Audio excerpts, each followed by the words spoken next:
வணக்கம் நண்பர்களே, நீங்கள் பார்த்துருக்கிற மொக்க ரிவ்யூனா அவங்க மிஸ்டர் ஃபேஸ்.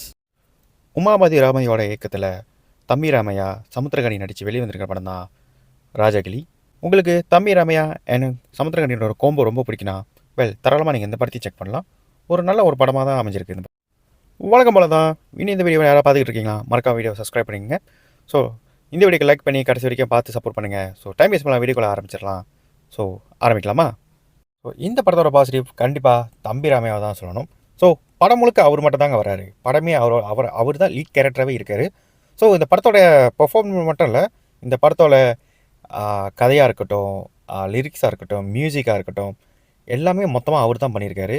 கிட்டத்தட்ட ஆல்ரவுண்டராக இருந்திருக்காரு இந்த மொத்த படத்துக்குமே.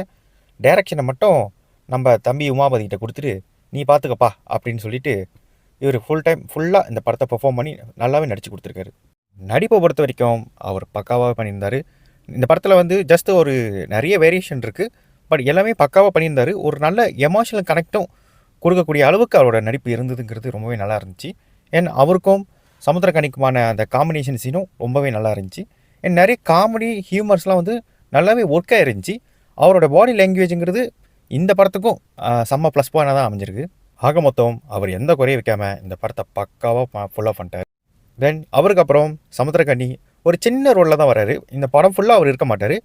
ஒரு கிட்டத்தட்ட அவருக்கு ஒரு இந்த படத்தில் மொத்தமாகவே ஒரு 5 நிமிஷம் ரோல் தான். பட் வந்த ரோலில் அவரோட ஸ்க்ரீன் ப்ரெசன்ஸுங்க ரொம்பவே நல்லா இருந்துச்சு. ஒரு நல்ல ஒரு சப்போர்ட்டிங் கேரக்டராக நல்லாவே பண்ணியிருந்தார்.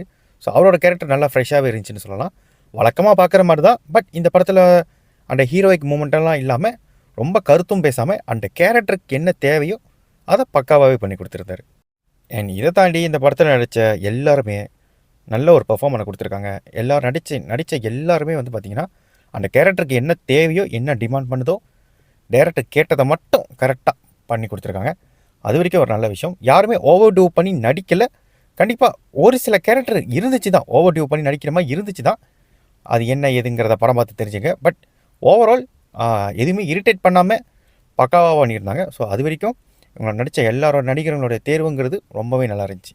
இந்த படத்துக்கு சினிமாட்டோகிராஃபியை ரொம்பவே நல்லா பண்ணியிருந்தாங்க. எல்லா சீனுமே ரொம்பவே நல்லா இருந்துச்சு, ரொம்ப ஃப்ரெஷ் அவுட்டாக இருந்துச்சு. அண்ட் லைட்டிங், விஷுவல், அவருக்கு கொடுக்கப்பட்ட காஸ்டியூமாக இருக்கட்டும், எல்லாமே நல்லா இருந்துச்சு. ஸோ ஒரு பணக்காரன லுக்கில் இருக்கும் சரி, ஒரு ஏஜட் லுக், ஒரு ஏழையாக இருக்கும்போது சரி, ரொம்பவே நல்லாவே பண்ணியிருந்தாங்க. ஸோ எல்லாருமே முடிஞ்ச வரைக்கும் எல்லாருக்குமான காஸ்டியூம்லேருந்து விஷுவல்லேருந்து எல்லாமே பக்காவாக பண்ணியிருந்தாங்க. And cinematography it's not bad அப்படின்னு சொல்லலாம். And story and screenplay பொறுத்த வரைக்கும் ஸ்டோரி வந்து பார்த்தீங்கன்னா கண்டிப்பாக நீங்கள் ஆல்ரெடி ட்ரெய்லரை பார்த்தது தான் அப்படியே தான் படத்தில் இருக்குது. பெரிய வித்தியாசங்கள்லாம் கிடையாது. பட் அது நல்லாவே கையாண்டிருந்தாங்க சொல்லியிருக்கலாம். ஸ்டோரி பொறுத்த வரைக்கும் பார்த்தீங்கன்னா லேசாக இந்த ரத்த கண்ணீரோட படத்தோடைய சாயலுங்கிறது லைட்டாக இருந்துச்சு. பட் ஸ்க்ரீன் ப்ளே வாய்ஸ் இந்த படத்தை கொஞ்சம் வேறு மாதிரி கொண்டு போயிருந்தாங்க. அடித்தான் காப்பி மாதிரி இல்லை. இவங்க எடுத்துக்கிட்ட கதைக்கு என்ன செய்யணுமோ அதை பக்காவாக பண்ணியிருந்தாங்க. என் ஸ்க்ரீன் ப்ளே பொறுத்த வரைக்கும் ஃபஸ்ட் ஹாஃபும் சரி, செகண்ட் ஹாஃபும் சரி, ஒரு டீசெண்டான ஸ்க்ரீன் ப்ளே தான். ரொம்ப லேகுன்னு சொல்ல முடியாது, அதே சமயத்தில் படத்தில் லேக் இல்லைன்னு சொல்ல முடியாது. பக்காவாக கொண்டு போயிருந்தாங்க. முக்கியமாக ஃபஸ்ட் ஹாஃபை விட செகண்ட் ஹாஃப் ரொம்பவே நல்லா இருந்துச்சு. அவரோட அந்த வேரியேஷன், அவர் அடுத்தடுத்துக்கு அந்த கான்ஃப்ளிக்ட்டுக்கான பதில், சின்ன சின்ன ட்விஸ்ட்டுன்னு இருக்க தான் செஞ்சு, ப்ரெடிக்டபிள் இருக்குது தான். எல்லாமே ஆல்ரெடி தெரிஞ்ச சீனாக தான் இருக்கும். ஆனால் முடிஞ்ச அளவுக்கு எமோஷனல் கனெக்டை வச்சு நல்லாவே கொண்டு போயிருந்தாங்க. So as a director Umapathi பார்த்திங்கன்னா இந்த படத்தை நல்லாவே எடுத்து கொடுத்துருந்தாரு. ஸோ மேபி ஃபியூச்சரில் இன்னும் நிறைய படங்கள் அவர் எடுக்கலாம்னு நினைக்கிறேன். நல்ல படமாக எடுங்கப்பா, நாங்களும் பார்க்க ரெடி தான். ஸோ பாசிட்டிவை தாண்டி நெகட்டிவ்க்கு போனால், சார் நெகட்டிவை பொறுத்த வரைக்கும் பார்த்திங்கன்னா இந்த படத்தில் கண்டிப்பாக லாஜிக் மிஸ்டேக், கண்டினியூ மிஸ்டேக்லாம் ஏகப்பட்டது இருக்குது. 1 இல்லை 2 இல்லை, நிறைய இடத்துல வச்சுருக்காங்க. நிறைய விஷயத்தை வந்து பார்த்திங்கன்னா அப்படியே மிஸ் பண்ணிவிட்டு அப்படியே போன மாதிரி இருந்துச்சு. சில விஷயத்தை வந்து ரொம்ப மெத்தனமாக கையாண்டுட்டாங்களோ அப்படிங்கிற ஒரு ஃபீலும் இருந்துச்சு. என்ன தான் ஸ்க்ரீன் ப்ளே வந்து டீசெண்டான ஸ்க்ரீன் ப்ளே, ரொம்ப டைட்டாக பண்ணிட்டாங்க சொல்ல முடியாது. பட் அந்த சீனோட எமோஷனல் ஒர்க் ஆகணும் அப்படின்னு நினச்சிருக்காங்க. பட் அங்கே எமோஷனல் ஒர்க் ஆகாதனால கண்டிப்பாக அங்கே இருக்கிற அந்த மிஸ்டேக்ஸை வந்து நம்ம கண்ணு பார்க்க தான் செய்யுது. கொஞ்சம் அந்த இடத்துல கொஞ்சம் டிக்கரிங் பண்ணியிருக்கலாம், மிஸ் பண்ணிட்டாங்க. அண்ட் முன்னாடியே சொன்னது போல் இந்த படத்தில் வந்து பார்த்திங்கன்னா எமோஷனல் ப்ராப்பராக ஒர்க் ஆகவே இல்லை. சில சீன் கம்ப்ளீட்டாக ஒர்க் ஆகணும் இல்லை, சில சீன்ஸ் ஒர்க் ஆகலை. முக்கியமாக தேவைப்படுற சில சீன்ஸ்க்கு வந்து ப்ராப்பரான எமோஷன் ஒர்க் ஆகலை. எமோஷனை தாண்டி சில கேரக்டர் வந்து பார்த்திங்கன்னா அப்படியே இந்த படத்தில் காணாமே போயிடுச்சு. ஒரு ஃபஸ்ட் 10 மினிட்ஸில் வந்து பார்த்திங்கன்னா சில கேரக்டர் இன்ட்ரடியூஸ் பண்ணிவிட்டு அடுத்த 20-25 நிமிஷம் என்னென்னமோ இந்த படத்தோட கான்ஃப்ளிக்ட் நடந்துகிட்டு இருக்கும்போது அந்த கேரக்டரோட சப்போர்ட் தேவைப்படுது, அந்த கேரக்டருக்கான ரோல் ப்ளே தேவைப்படுது. பட் அதை அப்படியே அவங்க கடந்து போயிட்டாங்க. கம்ப்ளீட்டாக தம்பி ராமையா அவரோட பாயிண்ட் ஆஃப் வியூவில் மட்டுமே அந்த கதை போய்கிட்டு இருக்குமே தவிர மற்ற கேரக்டர்ஸ் எல்லாம் என்ன பண்ணிக்கிட்டு இருக்காங்க, இப்படி ஒரு விஷயம் நடக்கும்போது அந்த கேரக்டர் எப்படி ரியாக்ட் பண்ணாமல் இருக்குது அப்படிங்கிறது ரொம்ப ஆச்சரியமாக இருந்துச்சு. ஸோ இதனால் பார்த்தீங்கன்னா எமோஷ்னலாக கனெக்ட் ஆகிறது ரொம்ப கஷ்டமாகவும் இருக்குது. என் கேரக்டரை ப்ராப்பராக ஃபாலோ பண்ணவும் முடியல. ஸோ இதெல்லாம் கொஞ்சம் கொஞ்சம் பார்த்துருக்கலாம். ஏன்னா இந்த படத்துக்கான எமோஷனல் சப்போர்ட்டுங்கிறது அந்த கேரக்டர்கிட்ட தான் வரணும்.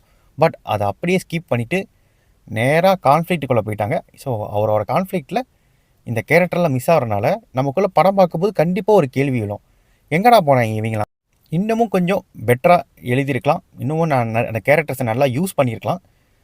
அவங்க மிஸ் பண்ணிட்டாங்க. ஏன்னா அதை தாண்டி இந்த படத்தில் ஃபஸ்ட் ஹாஃபும் சரி செகண்ட் ஹாஃபும் சரி இந்த படத்துக்குள்ளே ஏகப்பட்ட லேக் இருக்குது. முக்கியமாக ஃபஸ்ட் ஹாஃபில் வந்து பார்த்திங்கன்னா கிட்டத்தட்ட ஒரு 20-25 நிமிஷம் பார்த்திங்கன்னா இந்த படத்தோட கதை வந்து உப்பு சப்பு இல்லாமல் தான் போய்கிட்டு இருக்கோம். பட் கான்ஃப்ளிக்ட்டுக்கு உதவக்கூடிய சீனாகவே இருந்தாலும் அது அந்தளவுக்கு இன்ட்ரெஸ்டிங்காக இல்லை. ஸோ கண்டிப்பாக அந்த இடத்துல ஸ்லோனஸ்ங்கிறத தாண்டி கண்டிப்பாக அந்த இடத்துல லேக்குன்னு ஒன்று இருக்குது. ஏன்னா அதே போல் பார்த்திங்கன்னா செகண்ட் ஹாஃப்லேயும் சில இடங்களில் கண்டிப்பாக சின்ன சின்ன லேக் இருக்க தான் செய்யுது. ஸோ அதெல்லாம் கொஞ்சம் பட்டி டெக்னிக் பண்ணியிருக்கலாம். பட் இதையும் இந்த படத்தில் கோட்டை விட்டுட்டாங்க. ஸோ இந்த படத்தில் என்ன தான் குறைகள் இருந்தாலும் மொத்தமாக படம் எப்படி இருக்குன்னு கேட்டிங்கன்னா கண்டிப்பாக இது ஒரு பார்க்கக்கூடிய ஒரு நல்ல படம் தான், ஒரு நல்ல கருத்துள்ள படம் தான். கண்டிப்பாக வீட்டில் இருக்கிற குழந்தைங்களாம் கூட்டிகிட்டு தாராளமாக ஃபேமிலியோடு பார்க்கக்கூடிய ஒரு படம் தான். ஒரு சில குறைகள் இருந்தாலும் இந்த படம் வந்து மொத்தமாக வந்து பார்த்திங்கன்னா ஒரு நல்ல சோஷியல் மெசேஜ் சொல்லக்கூடிய ஒரு படம் தான். பட் வெறும் சோஷியல் மெசேஜுக்காக மட்டும் இந்த படம் வந்து ஓடிடும்னு சொல்ல முடியாது. அதை தாண்டி படத்தில் நிறைய என்டர்டெயின் பண்ணக்கூடிய அளவுக்கு சில எலிமெண்ட்ஸ்லாம் இருக்குது. ஸோ இந்த படம் கண்டிப்பாக உங்களுக்கு பிடிக்கும் நான் நம்புகிறேன். ஸோ உங்களை வேற ஒரு வீடியோக்குள்ளே உங்கள் கூட மொக்க போடுறேன். ஸோ இந்த வீடியோ கடையை சத்திட்டு நான் கிளம்புறேன். அப்போ வரட்டா?